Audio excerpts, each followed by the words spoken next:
It uses USB 3 and it does 1080p video at 60 frames per second. So my device was bought from the UK store called CEX, Computer Exchange. It came as a grade A, which means that it was either barely used or brand new when they bought it. I purchased it for £120, used some vouchers I had to do that. And in the box, as you can clearly see, I have the actual HD60S, I have the USB 3 cable, and I have an extra HDMI cable. I'm going to be using this on my Xbox One X to capture some gameplay. My TV is only 1080p, so my Xbox can only output 1080p to the TV, but that's fine, because I think that's a sweet spot for most videos. So now that we know what this is, and some of the features it has, I'm going to show you guys how to actually connect this to a device. It would be exactly the same process for a PlayStation, an Xbox, and Nintendo Switch, anything with an HDMI output that's not encrypted. If the HDMI output is encrypted, then I'm making the assumption you won't be able to capture anything with this. Well, here we go, guys. So now I'm going to show you guys how to actually connect all of this stuff together.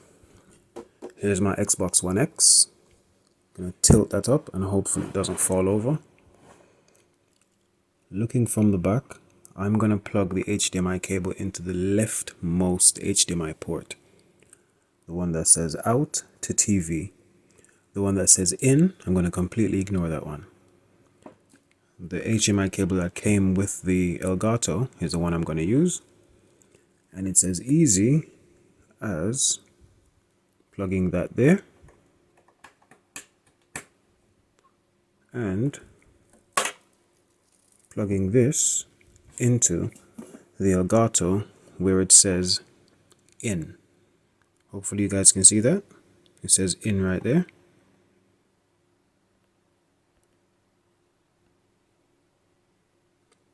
So this is the same side with the USB-C port that says in.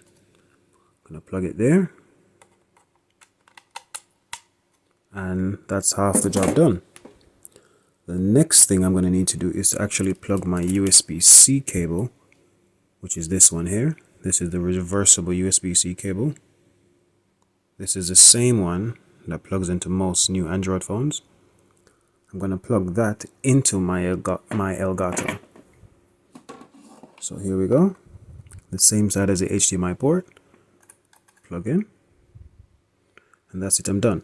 Now all you guys have to do is to then go and plug this USB-C cable into your PCs and install the software. I'm going to show you guys how to get the software after this. So all you guys have to do now at this stage is to then plug the HDMI that goes into the TV into this port here that says out. And that's it, you're finished with the hardware setup. And I'm going to show you guys how to do the software setup. Okay guys, so we're going to have a quick look at the Elgato website just so we can have a quick rundown of the specs and the features of the HD60S.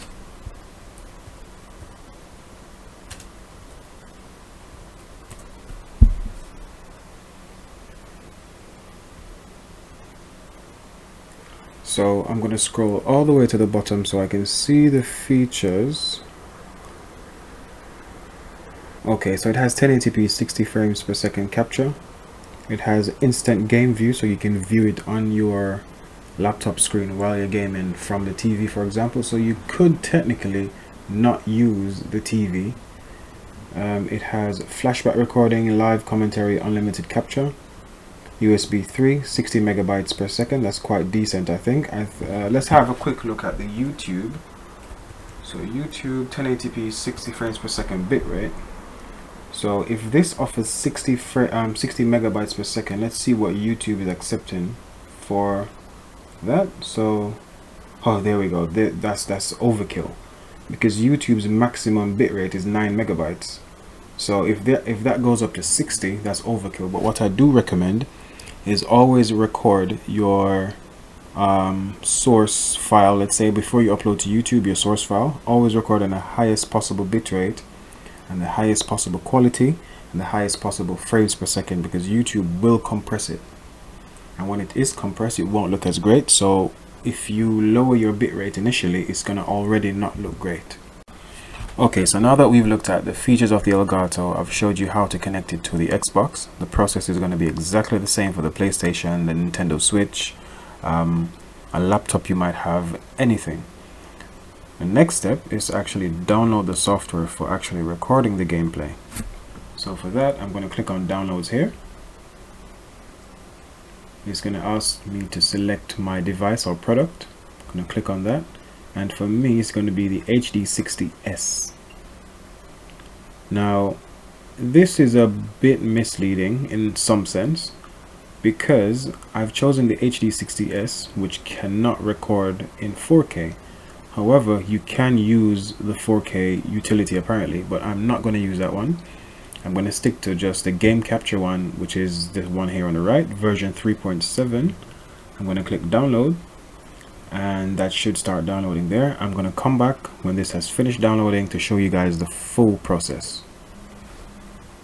Okay, so now that's finished downloading. I'm just going to click on it from my Chrome browser here. If for some reason it doesn't show up here for you guys, you can find this file if you're using Windows 10 or Windows 8 or Windows 7 actually, in your downloads folder. To find it, simply open your file manager, and on the left hand pane you should see all the folders there. Just click on the one that says downloads, and you can double click from here to open the file.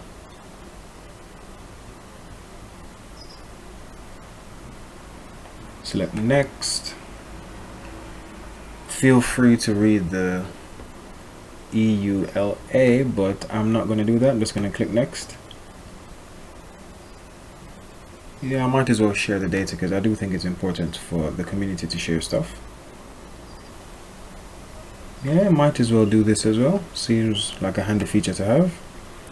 I'm going to change this. You guys can leave it the same. I don't like these extra subfolders on my PC. So I just have program files, game capture. Probably have it as Elgato. Probably have it as just Elgato game capture. Clicked next. Oh, actually, yes, I can create folders there. Next. Install that. And when this is finished, oh, actually, it's going to ask if you're sure you want to allow this program to make changes. Choose yes. This is a trusted program from a trusted website. I'm going to choose yes. And when this finishes, I'll come back to you guys. Okay, so now that's finished installing. Let's click finish and open the program. Let's see what it looks like. I'm going to go to my start menu, and I'm going to go to Game Capture HD.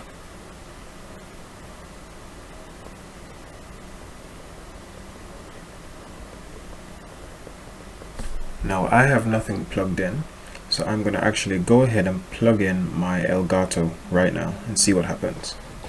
So there we go. As you can see, I plugged in my capture card. It's detected it, but it said no signal. I'm assuming that's because my TV and my Xbox, my Xbox is actually off. So I'm going to turn my Xbox on right now and see if that changes anything. There we go. My Xbox is on. It's detecting something, and there we have it.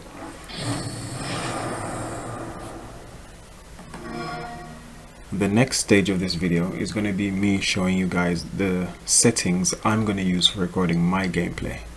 Before I moved on, actually, I wanted to quickly show roughly how responsive this is using USB 3 compared to the HD60, which use USB 2. So hopefully you guys can hear the click of my D-pad on my Xbox One controller.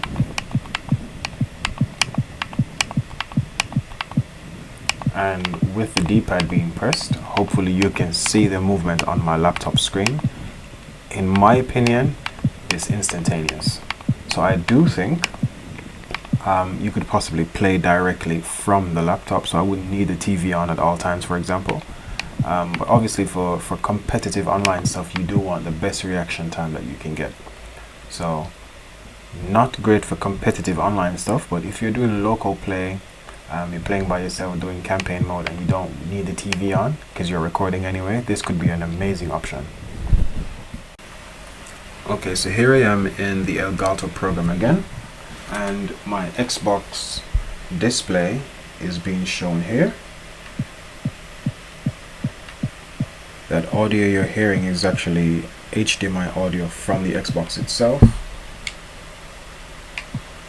Everything seems to be moving very smooth, no issues at all. Now let's say I need to go back and change some of the settings. Simply click on this button here. Now I won't be diving in too deeply. I'm just going to do some basic settings just to ensure that I get the best out of this for now. Okay, so my input device is an Xbox One, so I'm going to leave that as it is. HDMI audio, that's the best one. You'd use analog audio if you plug a headset in and you want to capture the headset audio as well. Now for this one, HDMI color range, I find, you guys might see it on video, you might not, when I click on expanded, the blacks don't look as black. So for example, let me move this aside and pay attention to this area here, in the guy's, I guess that's his arm, I guess, or his jacket.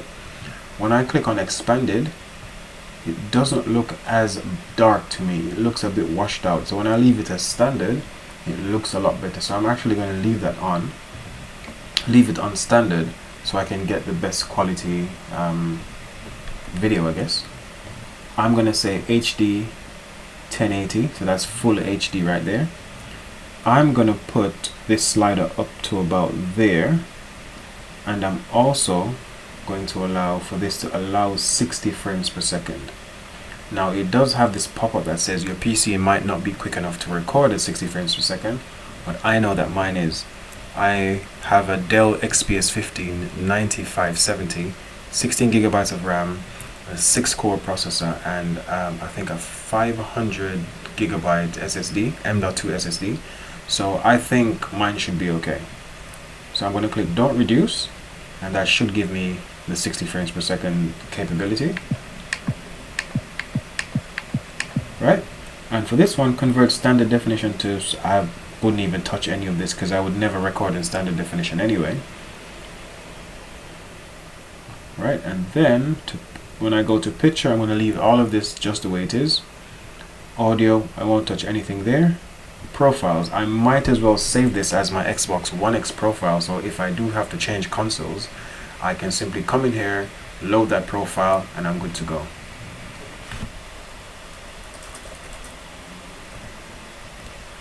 Click add, and that's it, I'm finished. Now to confirm the settings, I'm gonna have to click on OK here, and everything should be good to go now. One other thing you might actually want to change is where your game is being saved, where your game record is being saved. So for that, where it says capture and edit here at the top, simply click on the gear or the cog icon there, and from here you can simply choose where you want files to be stored. There are also a few more settings here, but I won't be messing with any of that stuff now. This was just a basic overview of the things you need to do just to get started straight away. So for me, I'm going to save mine to my desktop. I'm just going to change everything to desktop so I can grab it easily when I'm ready to edit. Desktop, and this one desktop as well. Now do bear in mind your desktop will become full very quickly if you're taking loads of screenshots and recording loads of videos.